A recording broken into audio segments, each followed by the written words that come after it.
Assalamualaikum dan salam Malaysia Madani. Apa khabar penonton? Alhamdulillah kita bersua kembali dalam rancangan Diari Rawat. Sudah pastinya setiap hari Rabu kami menemani anda jam 9 malam di saluran berita RTM, saluran TV1 dan juga melalui Facebook rasmi kami iaitu Diari Rawat ataupun berita RTM ataupun melalui aplikasi RTM Klik. Dan sudah pastinya setiap minggu kami bawakan kepada anda topik-topik perbincangan berkenaan dunia kesihatan bersama saya Munawar Azmi. Dan saya Nirwan Haji Amer. Persoalan sebagai pembukaan pada Diari Rawat pada malam ini adalah lebih kurang 3.9 juta rakyat Malaysia mungkin memiliki ADHD. Apa itu ADHD? Apakah tanda-tandanya? Adakah anda sedar anda salah seorang daripada yang menghidap ADHD ataupun mungkin anak anda? Jadi malam ini di Diari Rawat kita akan menyelami dengan lebih dalam topik ADHD atau nama penuhnya Attention Deficit Hyperactive Disorder. Bersama dengan tetamu kita dan juga beberapa panel yang akan berkongsikan pengetahuan dan juga pengalaman mereka mengendalikan penyakit ADHD. Mungkin ada dalam kalangan penonton kita yang pertama kali mendengar istilah ADHD ini. Betul. Seperti yang dinyatakan tadi, Attention Deficit Hyperactive Disorder ataupun dalam bahasa Melayunya kalau kita terjemahkan adalah gangguan kurang daya tumpuan dan juga hyperaktif. Dan juga topik pada malam ini sangat penting untuk kita sampaikan kepada anda bukan sahaja kepada golongan ibu bapa yang mempunyai anak-anak yang menghidap ADHD ini, tapi juga kepada seluruh masyarakat secara keseluruhannya untuk kita memahami dan juga kita cakna terhadap situasi berkenaan dengan ADHD ini supaya kita dapat menepis sebarang pandangan negatif ataupun stigma yang mungkin berlaku dalam kalangan penghidap ADHD ini. Jadi sebelum kita kupas dengan lebih lanjut dan kita bersama dengan tetamu yang kita bawakan khas untuk berkongsikan topik ADHD pada malam ni, sama-sama kita saksikan teaser yang kita sediakan untuk anda.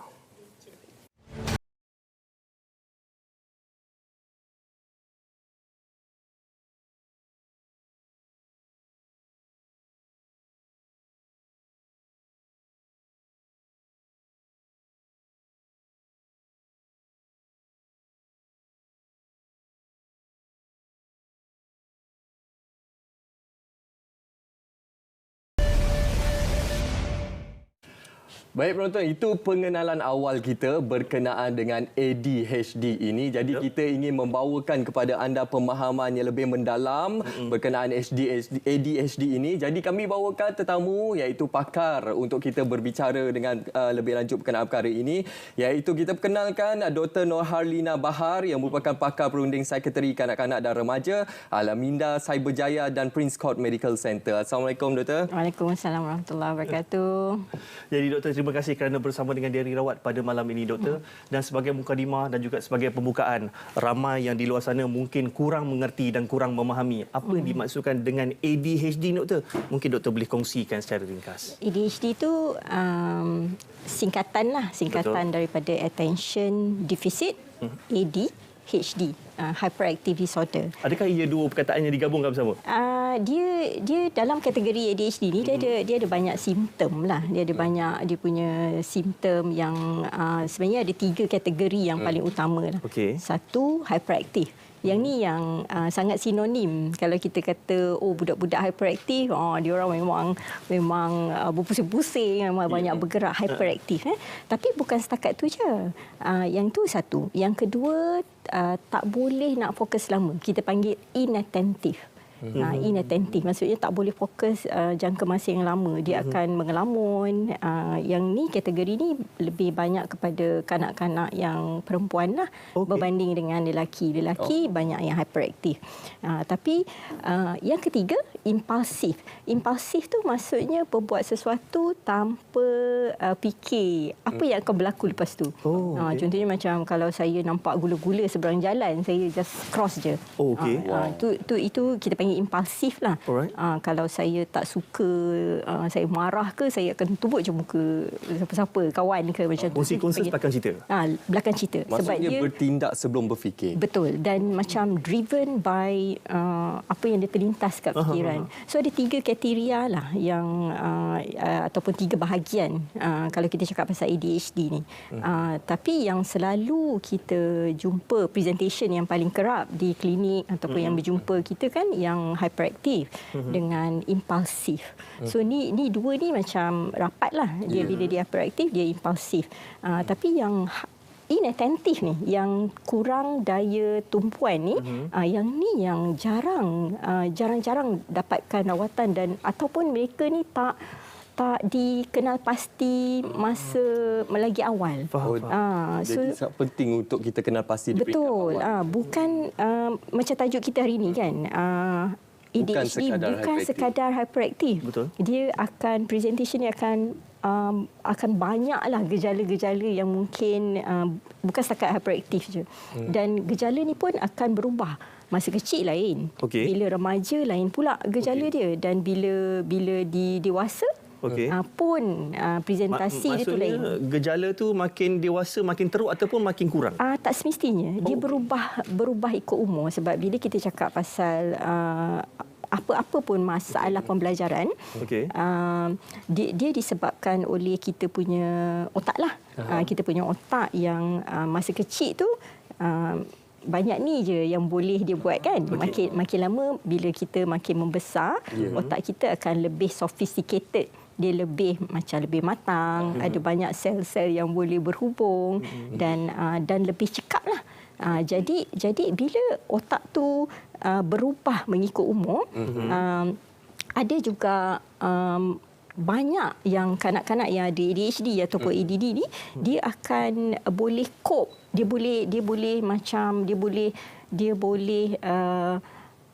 boleh atasi to certain extent lah. Dia akan boleh membantu mengurangkan masalah dia orang ni. Dan tapi itu bila makin dewasa lah. Sebab itulah dia punya presentasi tu, simptom tu akan berubah. Okey, doktor tadi ada menyentuh 3 kategori dalam ADHD yang perlu kita berikan perhatian, dan juga kita ingin dapatkan pemakluman daripada doktor sendiri berkenaan gejala-gejala berkaitan dengan ADHD ini, doktor. Apa antara yang perlu ibu bapa ketahui? Gejala-gejala ini merupakan petanda bahawa anak mereka menghidap ADHD. So yang paling kerap tu, sebenarnya memang hyperactive lah. Itu yang paling dikesan awal. Sebab yang tu yang utamalah, hyperactive. Yang 3 tadi yang saya cakap, yang kita panggil core simptom yang utama hyperactive, maksudnya dan impulsif, dan juga tak boleh memberi perhatian, inattentive. Tetapi semua simptom ni dia kena bermula masa zaman kanak-kanak. Dia bukannya bila tiba-tiba dah dewasa, tiba-tiba dapat simptom. Dia tak macam tu. Dia kena bermula sebelum umur 12 tahun. Jadi kalau ada ibu bapa yang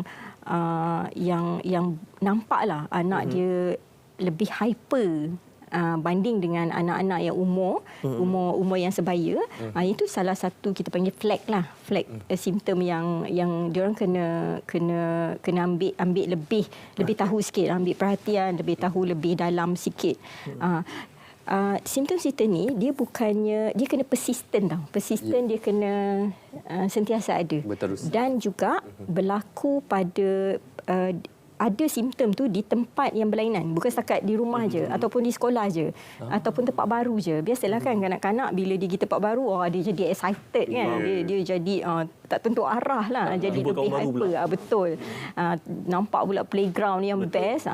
Itu bukan macam tu. Dia kena di tempat yang berlainan pun macam tu. Tempat baru, rumah, sekolah. Jadi kalau ibu bapa ada nampak tiga simptom yang utama ni, saya rasa memang kena tahu lebih lanjut lagi. Tahu lebih lanjut lagi. Okey, doktor, seawal usia berapa ADHD ini boleh didiagnose ataupun dikesan dalam kalangan kanak-kanak, doktor? Memang seawal sebenarnya seawal kadang-kadang toddler pun kita dah boleh nampak.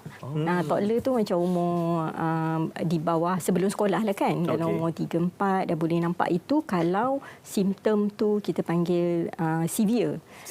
Tetapi kebanyakan lah daripada kanak-kanak ADHD ni dikesan bila dia orang dah mula sekolah. Sebabnya bila dah mula sekolah tu dah kena duduk baik-baik kan. Duduk baik-baik, dengar apa cikgu cakap, tengok, buat kerja rumah. Selalunya masa itulah yang mencabar. Masa tadika, you boleh bermain-main je kan. You tak payah nak ikut sangat. Tapi selalunya bila dah start pergi ke sekolah, dah mula pergi ke sekolah.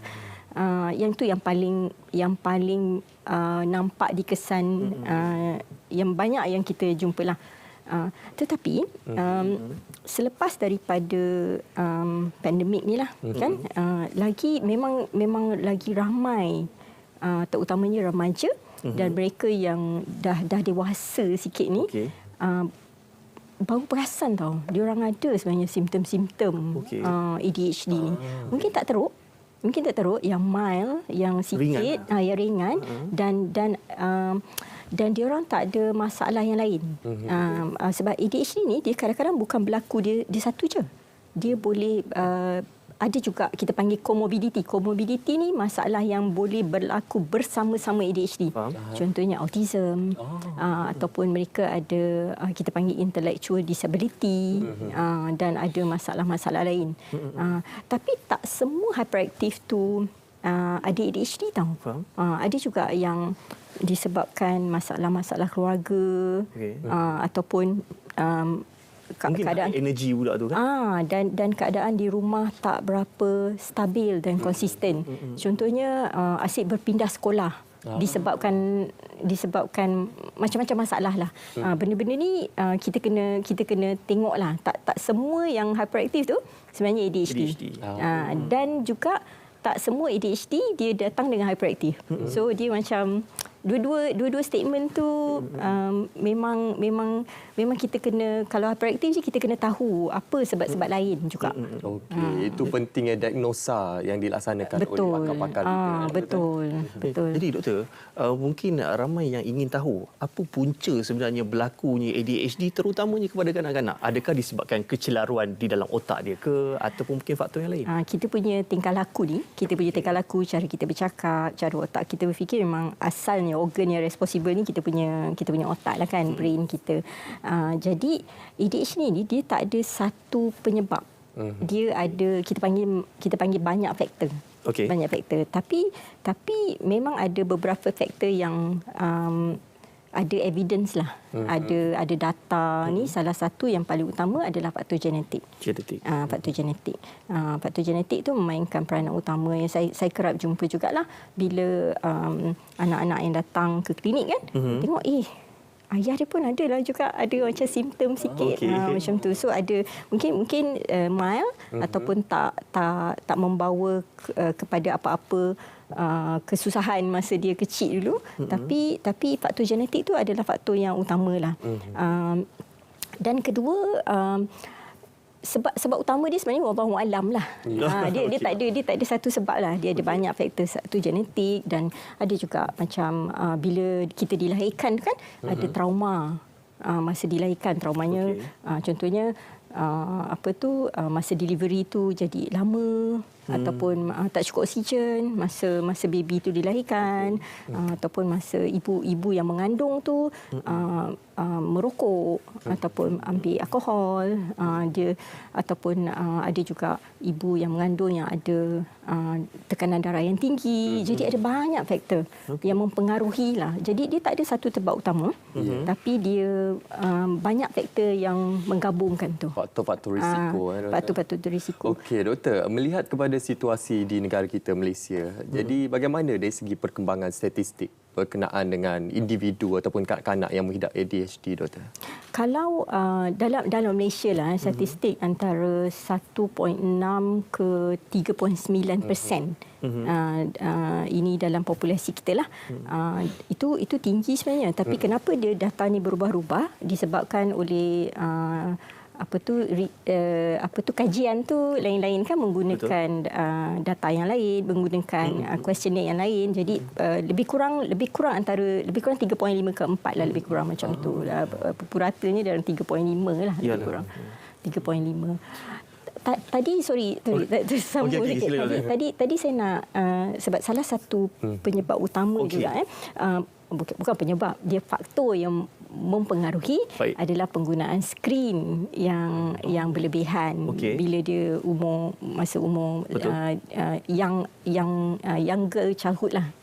Bila umur yang sangat rendah, itu memang antara data yang memang ada lah. Lagi lama, lagi banyak masa umur kecil guna, lagi boleh dapat simptom hyperaktif ni.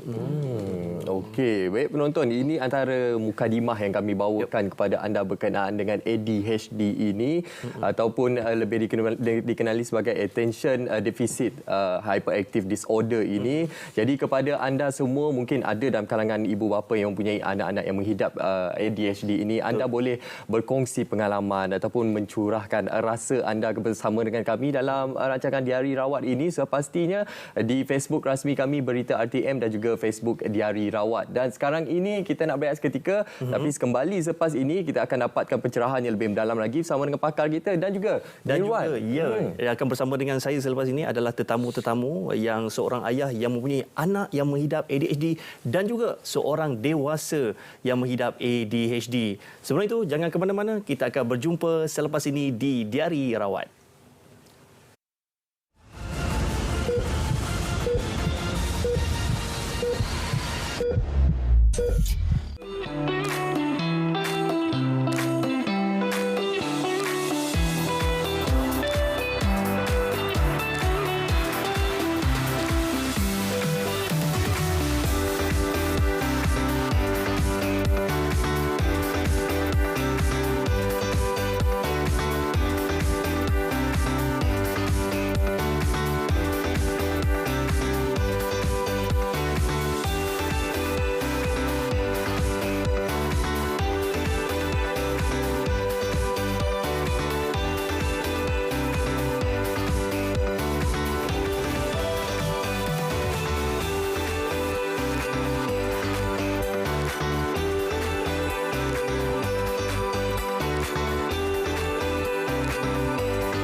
Kecemasan, boleh saya bantu?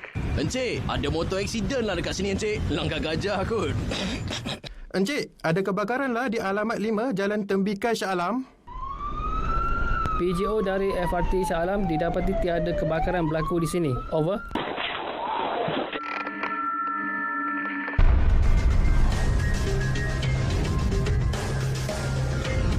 MERS 999. Gunakan dengan berhemah.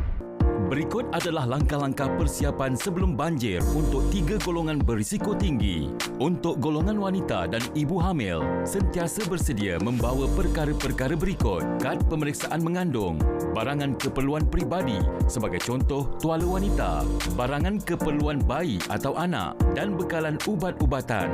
Kepada ibu-ibu yang hamil dan hampir dengan tarikh bersalin, segera maklumkan kepada pihak kesihatan berhampiran. Barangan yang perlu dibawa ketika menghadapi banjir untuk golongan pesakit kronik yang sedang mendapatkan rawatan adalah seperti berikut: buku rekod perubatan, barangan keperluan peribadi dan bekalan ubat-ubatan.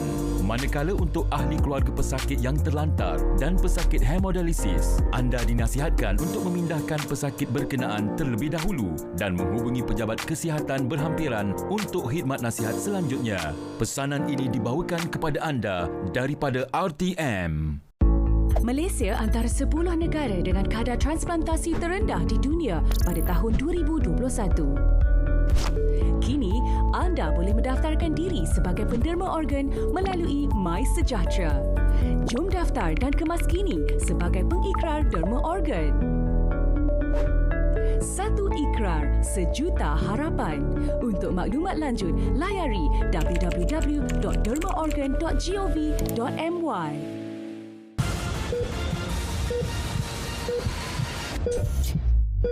Kerana terus setia bersama kami di Diari Rawat, malam ini kita membincangkan topik ADHD bukan sekadar hyperaktif. Sebentar tadi kita dah bersama dengan pakar kita Dr. Nohalina, dan kali ini seperti yang dijanjikan kita akan bersama dengan tetamu kita yang merupakan bapa kepada pengidap ADHD, iaitu Cik Khairul Abdullah. Assalamualaikum Cik Khairul. Waalaikumsalam warahmatullahi taala wabarakatuh. Difahamkan Cik Khairul, ini bukanlah kali pertama Cik Khairul berkongsikan tentang keadaan anak Cik Khairul, iaitu anak sulung Khalif nama dia. Ya, betul. Sekarang ni Khalif berusia berapa tahun Cik Khairul? 9 tahun. 9 tahun. Ya. Jadi sebagai permulaan dia Cik Khairul mungkin ceritakan sedikit bagaimana Cik Khairul dapat mengenal pasti bahawa Khalif mempunyai ADHD. Okey, saya perasan ada sesuatu yang berbeza pada anak saya ni waktu umur dia 3 tahun. Okey. Waktu tu arwah ibu dia masih ada. Jadi saya cakap dengan wife, kata anak kita ni dia lain macam sikit. Okey. Waktu tu dia kalau dengar vacuum dia dah lari menangis-nangis. Dia sangat sensitif. Alright. Okey, dengar motor depan rumah pun dia sangat ni. Jadi waktu umur dia 4 tahun dan ibu dia meninggal dan dia shut down. Dia tak menangis, dia jadi seorang yang sangat diam, sangat saya rasa emosi dia terganggu. Okey. Jadi saya bawa ke SUKM berjumpa Prof Wan Salwina di SUKM, dan selepas beberapa kali jumpa, bukan beberapa kalilah, 2 tahun berulang-alik. 2 tahun. 2 tahun berulang-alik ke SUKM sehinggalah umur dia 6 tahun dan waktu tu dia pun doktor pun sahkanlah sebenarnya Khalif ni dia ASD, Autism Spectrum Disorder. Okey. ASD bersama ADHD sekali. So package. Alright. So jadi selepas itulah barulah datanglah dia punya, orang kata apa, cabaran-cabaran untuk saya membesarkan dia dan terutama sekali untuk menyekolahkan dia. Jadi, baik Cik Khairul sebut cabaran-cabaran untuk membesarkan anak ADHD ni kan. Saya pasti ramai di kalangan penonton yang ingin tahu, mungkin ada di kalangan mereka yang first time ataupun baru dapat tahu bahawa anak mereka menghidap ADHD. Dan mungkin boleh Cik Khairul kongsikan bagaimana segi perancangan dia, bagaimana dari segi mengawalnya untuk kehidupan seharian dan juga persekolahan dia. Okey, saya selalu menulis tentang autism dan ADHD ni di social media, dan jadi saya banyak jugalah dapat maklum balas daripada ibu-ibu. Dan benda pertama sekali saya rasa untuk ibu bapa khususnya bila rasa anak kita tu lain. Okey. Kan? Jadi kita tahu, kita insting, kita parents ni kan, kita tahu insting, kenapa anakku lain ni. So benda yang pertama saya rasa kita kena dapatkan jumpa pakar. Okey. Jumpa pakar. So itu antara benda bila kita dah jumpa pakar dan kita diagnose dia, tahu, sebenarnya senang, mudah untuk kita uruskan dia. Jadi bila kita tak tahu, kita anggap tak apalah, biasalah ni, nanti dia besar okeylah, nanti besar okey.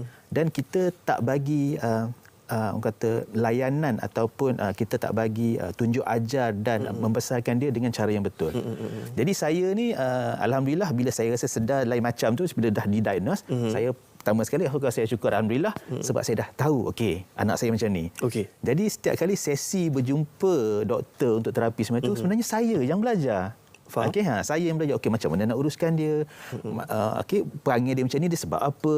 Macam mana nak kenal adakah ini tantrum, adakah ini meltdown. Ini pun berbeza. Kerana nampak anak golek menangis tu, anak tantrum kan. Sebenarnya dia ada dua. Satu meltdown, satu tantrum. Cara nak selesai dia pun berbeza juga. So jadi sangat penting untuk ibu bapa bila diagnose, sebenarnya kita yang belajar. So saya ni alhamdulillah, so bila saya dah kenal pasti punca dia, jadi saya tahu macam mana nak handle dia. So jadi alhamdulillah sepanjang saya rasa selepas dia didiagnose 3 tahun lepas, memang mencabarlah, sebab anak saya yang kedua tu misalnya, adik pergi buang sampah, dia ambil sampah buang. So Khalif ni dia lain, dia tak boleh, dia kena arahan tu kena lengkap. Macam kena guide dia. Kena guide dia. Khalif bangun, dia akan bangunlah duduk. Kalau adik bangun nak pergi sekolah, adik dah pergi masuk bilik air, mandi, gosok gigi siap. Dia ada jadual tetap tak untuk dia? Dia fleksibel. Dia betul fleksibel. Saya kena ikut. Mood dia tu sentiasa berubah-ubah terumbang-ambing. So, jadi saya kena tahu mood dia macam ni. So macam mana saya nak tackle dia? Kalau nak bangun tidur, saya kejut sekali-kali bangun. Kalau dia start agresif, saya tahu okey, ini saya kena bagi masa kat dia. Okey, bagi 10 minit dia cool down. Kalau kali bangun, dia mula okey, itu maknanya dia okey. So jadi benda-benda macam ni sepanjang beberapa tahun ni saya belajarlah. Saya belajar untuk handle dia. Maksud dia kena sentiasa peka dengan perubahan. Sentiasa peka dengan perubahan. Kadang-kadang tengok dia mengamuk, kenapa? Dia mesti ada sebab-sebab. Dan dia macam Dr. Halina cakap tadi, attention deficit hyperactivity disorder. Macam Khalif, dia tak datang dengan hyperactivity. Dia datang dengan attention deficit. Hyperactivity dia tu agak low. Dia tak macam terlalu aktif, terlalu itu dan sebagainya. Tetapi dia isu besar dia adalah attention. Jadi ini yang masalah di sekolah. So masuk dalam kelas 45 minit, 15 minit dia hilang. Okey. Masa tu awal-awal dihantar ke sekolah kebangsaan? Dia waktu masuk umur 7 tahun, doktor dia, Prof. Sawina cakap dia tak fit to be in school. Dia tak boleh, dia tu sendiri tak boleh nak duduk di alam persekolahan dengan social skill dia semua tu tak ada. Jadi saya berjumpa dengan Dr. Halina, minta pendapat dia dan sebagainya. Lepas tu kita pun recommend dia masuk ke Genius Kurnia. Jadi Genius Kurnia adalah satu pusat, dipanggil Early Intervention Program dekat situ. So dia belajar macam masuk sekolah. So di sini tu dia kelas dia tu 15 minit je. Jadi ngamlah dengan dia. Ngam dia lah. So jadi bila dia dah habis program dia dekat situ setahun, nak masuk sekolah biasa, still tak fit lagi untuk masuk ke kelas perdana ni. Jadi dia hanya boleh masuk ke PPKI. Jadi isu dia pula, dia sebab IQ dia 120. Tinggi. IQ anak-anak sebaya dia lebih kurang 120. Jadi masih tak boleh juga duduk PPKI sebab bila masuk saja belajar ABC dia mengamuk. Kenapa nak belajar ABC sedangkan dia dah boleh baca 2-3 language? Kenapa nak belajar 1, 2, 3 sedangkan dia dah boleh kira juta-juta? Betul. So dia tak nak belajar. So jadi saya terpaksa keluarkan dia daripada sekolah biasa dan cari sekolah lain lah, sekolah yang so jadi saya hantar dia ke sekolah private.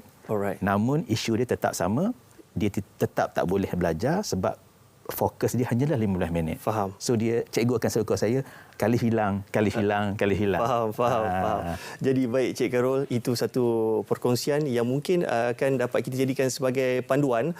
Jadi untuk meneruskan lagi perbincangan mengenai ADHD ni, saya ingin bertanyakan kepada pakar kita Dr. Nur Halina berkenaan dengan situasi anak kepada Encik Carol dan mungkin berkongsikan pandangan. Silakan.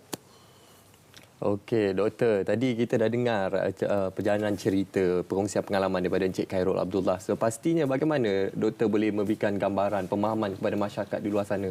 Tadi Encik Khairul menyatakan anak dia bukan saja mengidap ADHD tapi juga dia sekali dengan autism. Jadi bagaimana penerangan doktor? Macam saya cakap tadi kan, ADHD dia kerap bersama-sama dengan masalah yang lain juga. Contohnya macam Khalif ada high functioning autism yang IQ sangat tinggi.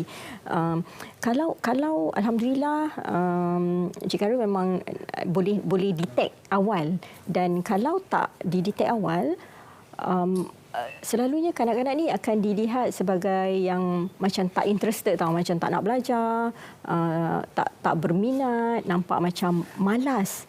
Diorang dilihat sebagai macam nakal, malas, tak nak pergi sekolah, tak nak berkawan dengan orang lain, ataupun bila berkawan dengan orang lain dia orang jadi sangat macam kasar, main tu rough. Jadi semua orang tak suka kawan dengan dia. Jadi boleh bayangkanlah kalau kanak-kanak tu membesar dalam keadaan yang orang tak perasan pun dia ada ADHD, orang tak perasan pun dia ada isu-isu yang boleh dibantu dan boleh dirawat, mereka akan jadi rasa sangat sedih dan rasa rendah diri sebab tak ada orang nak kawan dengan dia. Tak ada orang yang memahami sebenarnya. Sebab dia akan dilihat sebagai budak nakal. Budak nakal, dan pergilah cikgu pun macam tak sukalah, asyik buat hal je. Balik-balik awak aja yang akan buat hal dekat kelas. Selalu akan terlibat dengan masalah disiplin, benda-benda yang macam tu yang kita boleh elakkan. Sebab implikasinya kalau anak-anak ni tak dirawat, tak dibantu daripada awal, implikasinya sangat besar. Jangka masa panjang. Jangka masa panjang. Salah satunya dari segi akademik. Memang sangat mudahlah untuk dapat boleh school drop out. Macam tak habis pun sekolah. Dari segi asyik tak pergi sekolah je, dah tak berminat kan, dah tak berapa suka nak pergi sekolah, kerja sekolah tak buat, cikgu ajar pun dia mungkin buat dia macam tak melibatkan diri. Jadi dia dilihat sebagai orang yang macam tak berminat nak belajar. Padahal itu adalah education kan, pelajaran tu adalah satu yang sangat penting. Jadi kalau didetect early dan diberi bantuan dan sokongan yang sewajarnya, mereka ni memang boleh outcome tu memang boleh mendapat hasil yang jauh lebih baik. Okey, itu implikasinya sekiranya kita tidak kenal pasti bagi individu yang mengidap ADHD ni dari peringkat awal lagi. Daripada kita tak tahu, kita perlu ambil tahu. Itu peranan kita sebagai masyarakat untuk kita sentiasa cakna terhadap situasi semasa, apa yang berlaku terhadap seseorang individu, khususnya di peringkat sekolah lagi. Jadi selepas ini kita akan bicarakan dengan lebih mendalam lagi, Doktor. Pada ketika ini kita nak saksikan pakej Betul Ke, iaitu berkenaan akrilamid dalam makanan, bahaya ke tak? Jadi jom sama-sama kita saksikan.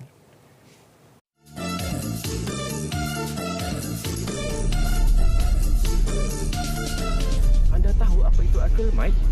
Akrilamid adalah sejenis bahan kimia yang digunakan dalam proses pembuatan plastik, pewarna dan juga kertas. Tetapi, akrilamid juga boleh terbentuk secara semula jadi di dalam makanan apabila makanan yang tinggi kanjinya dimasak atau digoreng pada suhu yang tinggi melebihi 120°C. Makanan tersebut adalah seperti tidak kira pagi, petang, siang, malam, semua benda boleh ditelan. Di sini saya akan kongsikan kepada anda semua tips-tips untuk mengurangkan akrilamid di dalam makanan anda. Makan sayur pucuk paku, masak rebus ubi kayu. Tips yang pertama, besi, goreng ikan selat papan, masak gulai ikan parang, cuci mulut. Tips yang kedua, dan kita kunyah jambu batu. Tips yang ketiga,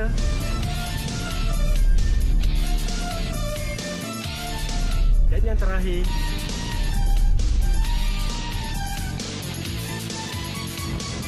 tahukah anda akrilamid ini boleh menyebabkan kanser pada tumbuh badan manusia? Jadi, untuk mengurangkan risiko akrilamid ini dalam badan anda haruslah mengikuti tips-tips yang telah saya sebutkan sebentar tadi.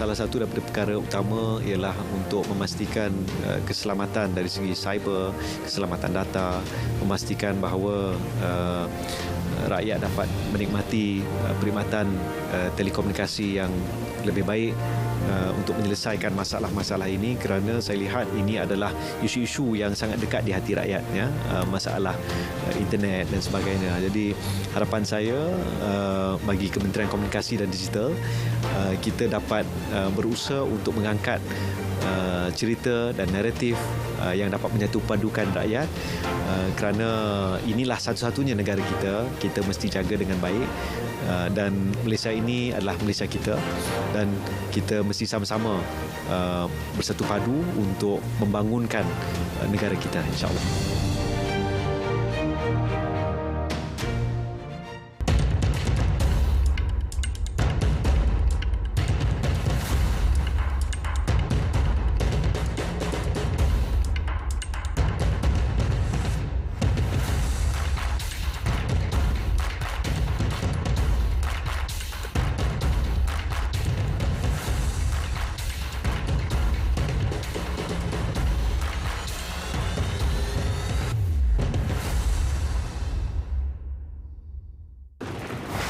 Persediaan sebelum menghadapi banjir.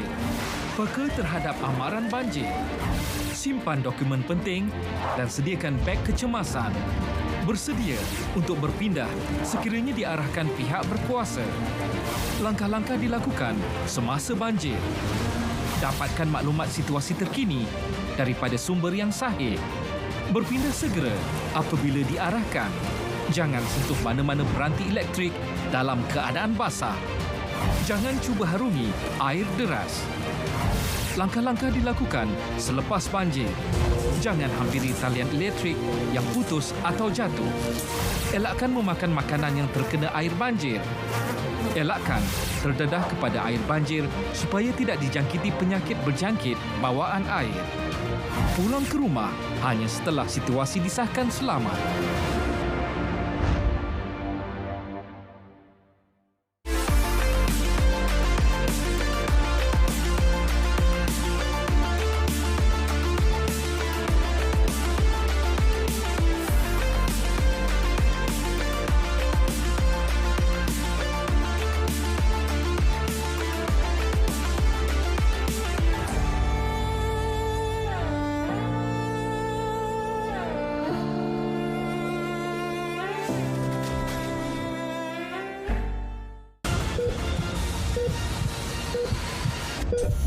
Kenali diri kita sendiri dan kekuatan kita membolehkan kita communicate juga. I'm good at this, but I struggle at this. Misperception bahawa ADHD je mesti masalah pembelajaran. Tak. Orang yang perform je tak mungkin ada ADHD pun tak. ADHD ni adalah satu isu tersendiri which affect daily life dari segi relationship dengan orang lain, dari segi kerjaya dan dalam akademik pun boleh impact juga.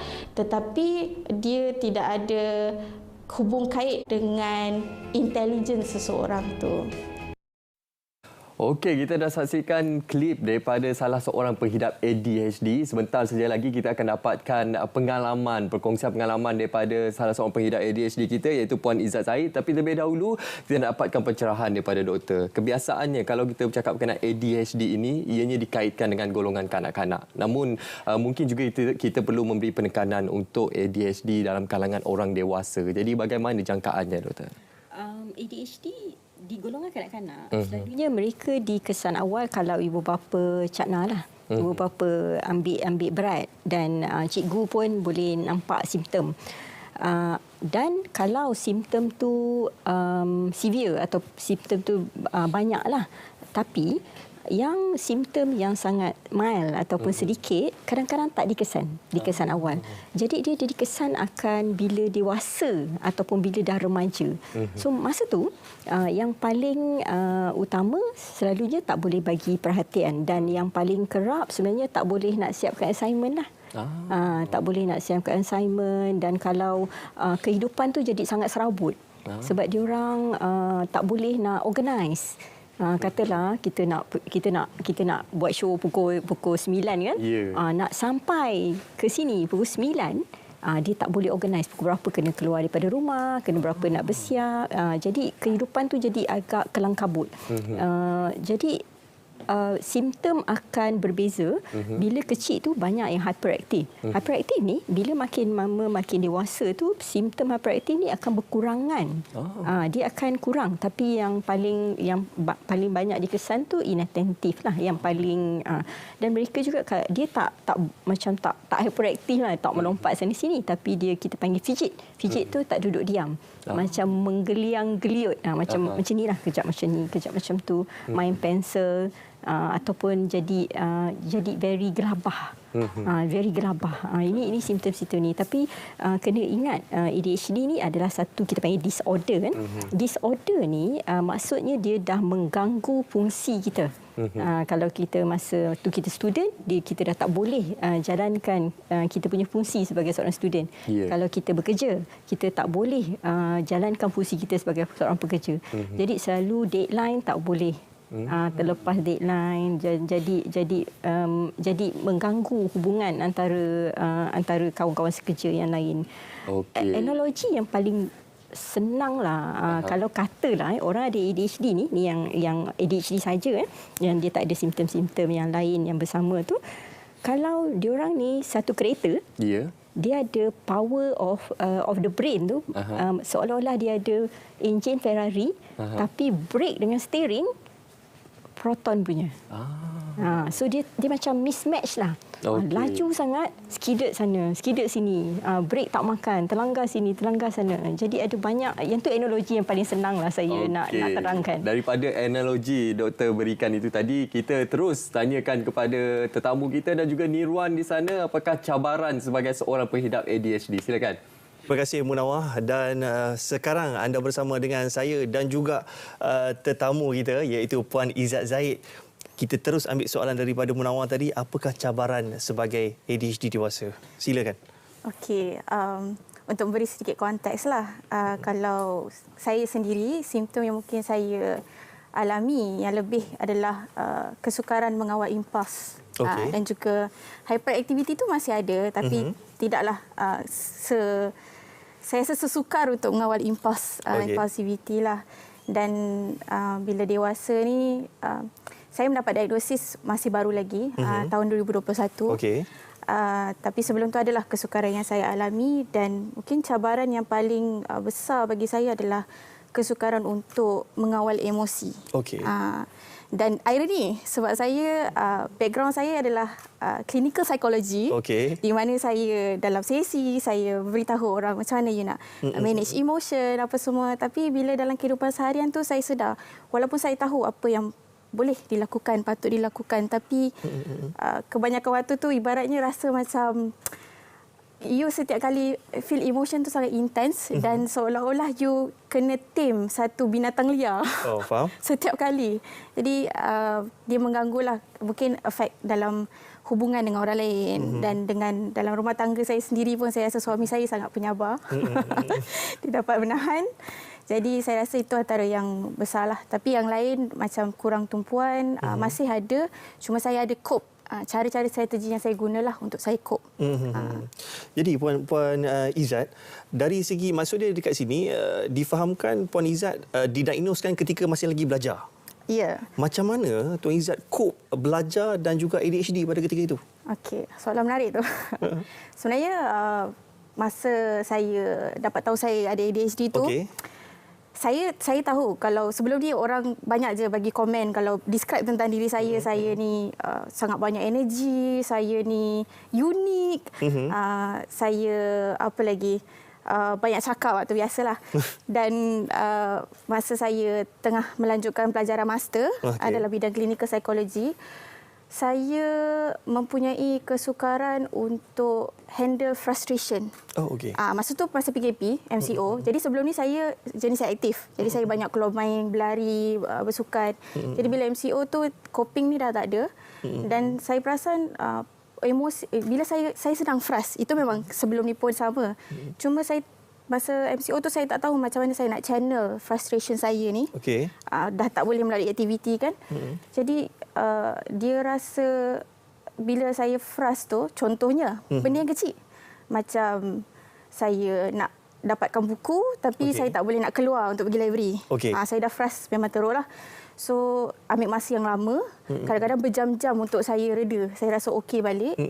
Dan bila ada masalah dengan teammate apa semua, kemudian sampai satu tahap tu saya rasa kenapa susah sangat saya nak kawal this feeling.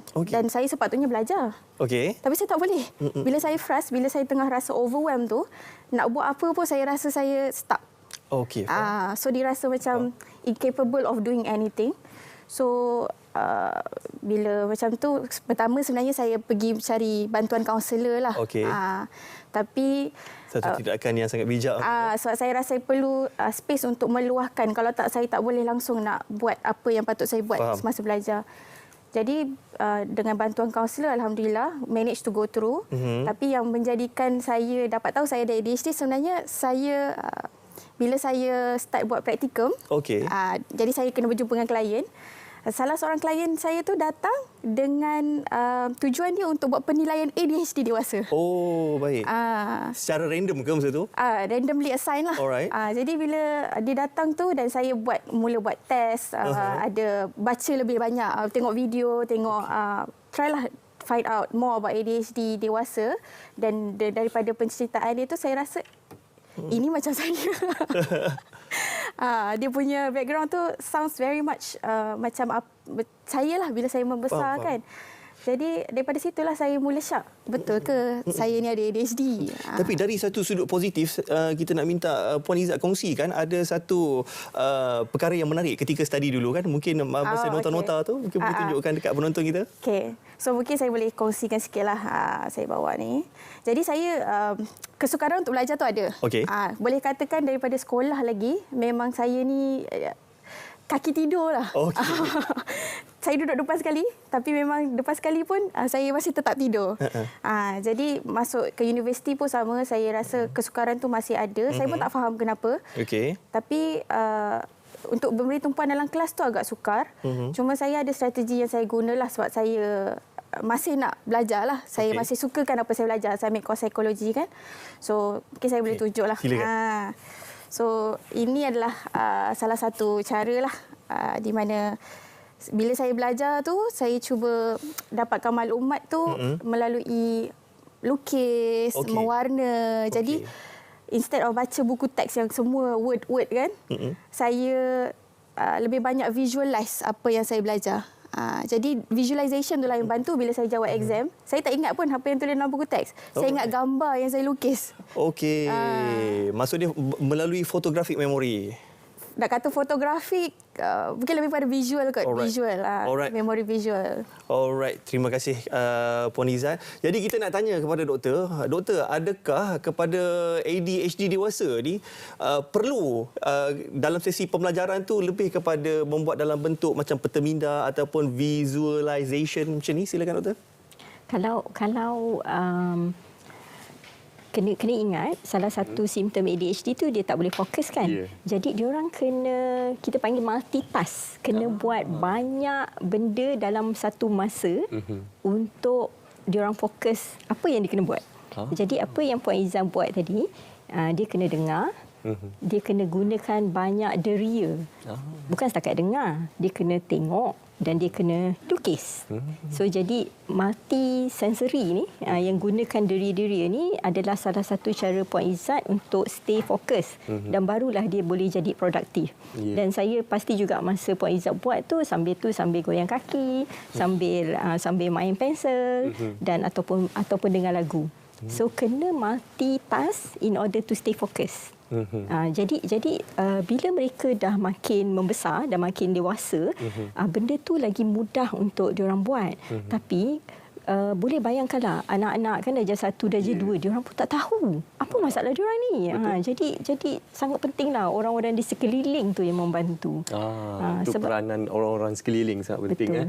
Okey, selepas ini pasti yang kita nak dapatkan pandangan doktor, khususnya kita nak beri panduan kepada ibu bapa khususnya yang mempunyai anak-anak yang menghidap ADHD ini. Tapi terlebih dahulu penonton, kita akan berehat seketika. Jangan ke mana-mana, teruskan kesetiaan anda bersama kami dalam Diary Ranawan.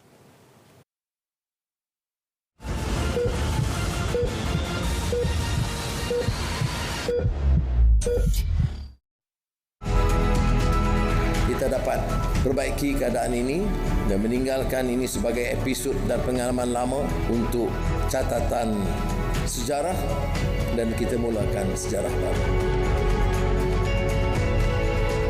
Berbagai lapangan pengalaman, saya percaya semangat melahirkan masyarakat dan negara madani ini yang berteraskan nilai kemanusiaan dan keyakinan serta membangunkan semula negara Malaysia merdeka dan berdaulat.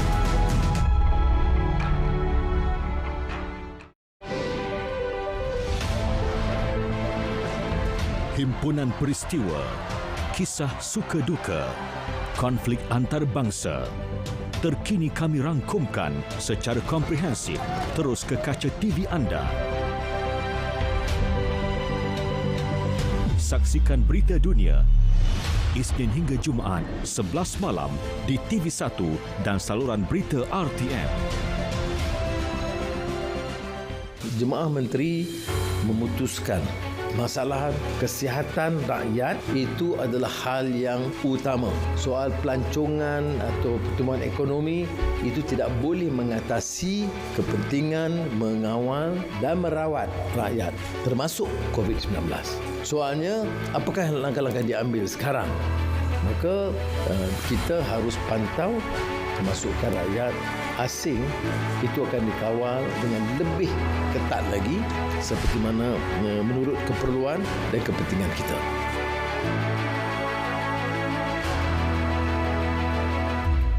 Selalu seiring bersama, abang tunjuk adik mengikut saja, tak kira walau kemana destinasinya, kembara abang adik kita reda saja.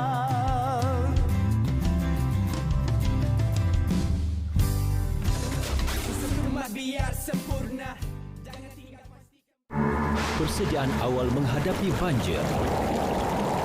Dapatkan maklumat tentang banjir di tempat anda melalui hebahan radio, televisyen, media sosial, agensi kerajaan yang berkenaan serta bilik gerakan banjir negeri atau daerah yang berhampiran. Periksa saluran air seperti longkang supaya tiada halangan. Pastikan lokasi pusat pemindahan dan pusat bantuan bencana di tempat anda. Sediakan peralatan kecemasan dan bekalan makanan yang secukupnya. Pastikan seluruh ahli keluarga anda sentiasa peka dengan perubahan persekitaran.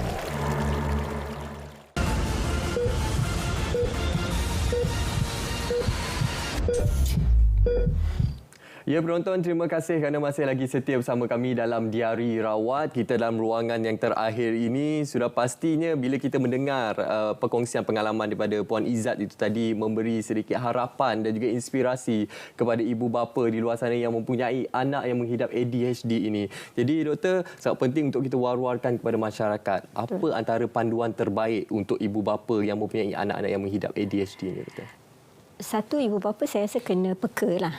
Kena peka dan cuba dapatkan maklumat-maklumat banyak lah dekat internet pasal ADHD, dekat TikTok semua ada banyak pasal ADHD. Jadi saya rasa tak ada alasan kalau ibu bapa tak tahu kalau anak ada masalah kat sekolah. Cuba dapatkan maklumat yang lebih lanjut dan dapatkan bantuan daripada awal. Bila dapat diagnosis, kita boleh bantu banyak cara. Salah satunya memang kita akan suggest untuk pergi, kita panggil buat occupational therapy, di mana pakar-pakar terapi occupational akan membantu dengan cara organisation skill, social skill, macam-macam lah cara yang diorang buat untuk membantu fokus, macam-macam cara.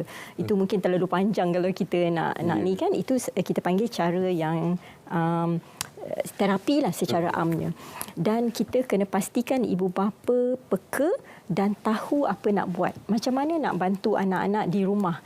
Macam yang Cik Khairul cakap tadi kan, bila dia pergi jumpa doktor, dia pun belajar sama macam mana nak bantu.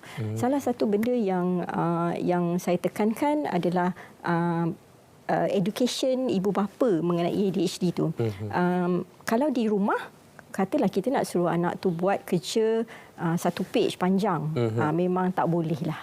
Memang garanti tak boleh buat sekali hadap tu, sekali duduk tak boleh. Jadi dia kena buat mungkin 3 minit, bagi break, bagi prescribe break, pergi toilet lah, pergi ambil air lah, datang balik buat.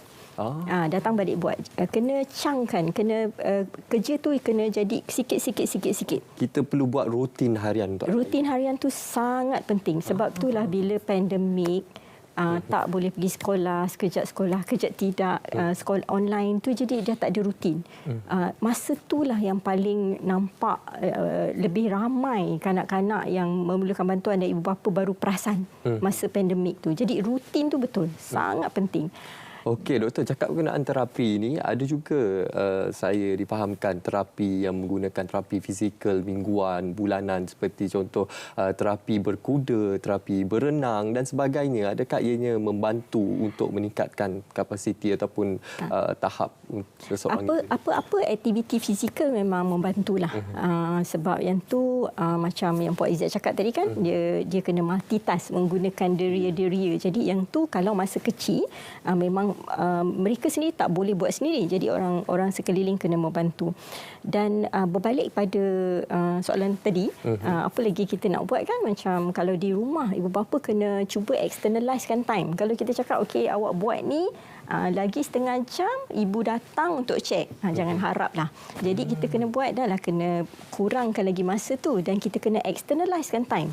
5 minit di dalam fikiran seorang kanak-kanak ADHD ni tak ada maknanya. Kita kena buat timer. Okey, 5 minit. 5 minit awak kena duduk sini, awak kena buat macam tu. Jadi itu ibu bapa kat rumah. Di sekolah pula kalau cikgu tahu kanak-kanak ni ada ADHD, itu memang sangat membantulah sebab mereka perlukan sokongan yang lebih sikit kalau di sekolah. Kebanyakan kanak-kanak ADHD ni terutamanya bila tak ada masalah lain dan IQ pun okey kan, diorang boleh pergi sekolah macam biasa. Tak ada masalah. Sekolah perdana. Ya, aliran perdana. Jadi janganlah kata kanak-kanak ADHD kena pergi ke PPKI. Tak semestinya. Dan kebanyakan daripada mereka memang boleh belajar macam biasa, cuma perlukan sokongan dan bantuan. Macam Cik Karul cakap tadi kan, bila di sekolah yang kurang muridnya mungkin lebih mudah untuk khalif. Tapi kalau di sekolah kena, kalau katalah satu kelas yang 40 orang kan, jadi kita cadangkan pada guru-guru untuk letaklah budak-budak tu, anak-anak ADHD ni dekat depan, selalulah sebut nama dia. Okey, untuk kita memberi sokongan kepada anak-anak tersebut. Jadi hubungan antara guru dan juga ibu bapa sangat penting dalam hal ini, doktor. Okey, kita nak tanya Puan Izzat, khususnya bagi memberikan pandangan kepada ibu bapa di luar sana yang mungkin mempunyai anak-anak yang menghidap ADHD ini, mungkin mereka berasa putus asa bagaimana dengan masa depan anak-anak mereka. Jadi mungkin ada kata-kata yang ingin disampaikan kepada ibu bapa di luar sana. Silakan. Okey, baiklah. Bagi saya lah, mungkin ADHD ni ada kesukaran yang dialami seperti inattention, hyperactivity. Tetapi jika kita dapat kenal pasti strength sebenarnya. Misalnya, ambil saya sendiri, hyperactivity saya tu sekiranya saya di dalam tempat kerja tu saya diberi peluang untuk lead contohnya camp ke apa, energy saya itulah something yang diraikan dan diperlukan, higher level of energy. Dan ada strength lain macam kreatif, apa lagi yang kita boleh kata, dan kebolehan sekiranya sebab inattention tu adalah satu part, tapi sebenarnya dalam kesukaran untuk fokus tu kita ada part hyperfocus sebenarnya. Dan if kita dapat jumpa passion yang sesuai dengan anak-anak tu, itu dapat menjadi satu motivasi. Sebab bila you suka, you passionate, orang yang ada ADHD you can hyperfocus and that can be a superpower lah. Jadi finding the right mungkin the right career path, dan saya boleh name a few lah, macam Richard Branson, Bill Gates, Trevor Noah. Ini adalah antara individu yang berjaya yang kita nampak, dan mereka ada struggle dengan ADHD. Cuma mungkin mereka berada di dalam career yang di mana mereka boleh menjadi kreatif, dan energi mereka tu diraikan.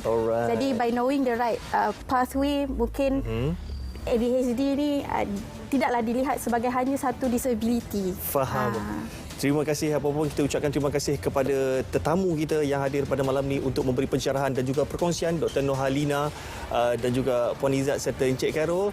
Jadi sebagai penutup pada malam ni, mungkin Munawar ada kata-kata akhir? Dan sudah pasti kita mengharapkan melalui perkongsian kita pada malam ini memberi manfaat yang cukup besar kepada anda, khususnya memberi pengetahuan yang lebih umum kepada kita berkenaan dengan ADHD. Apapun kita ingin ucapkan terima kasih kepada Dr. Nurhalina Bahar, Pakar Perunding Sekretari Kanak-Kanak Kanak-Kanak dan Remaja Al-Minda Cyberjaya dan Prince Court Medical Center, dan tidak lupakan juga Encik Khairul dan juga Puan Izzat atas perkongsian pada malam ini. Bagi anda yang terlepas siaran pada malam ini, jangan lupa untuk saksikan siaran ulangan pada hari Khamis jam 3.05 petang di TV1 dan hari Rabu jam 3.05 petang di saluran berita RTM. Sampai di sini saja. Assalamualaikum.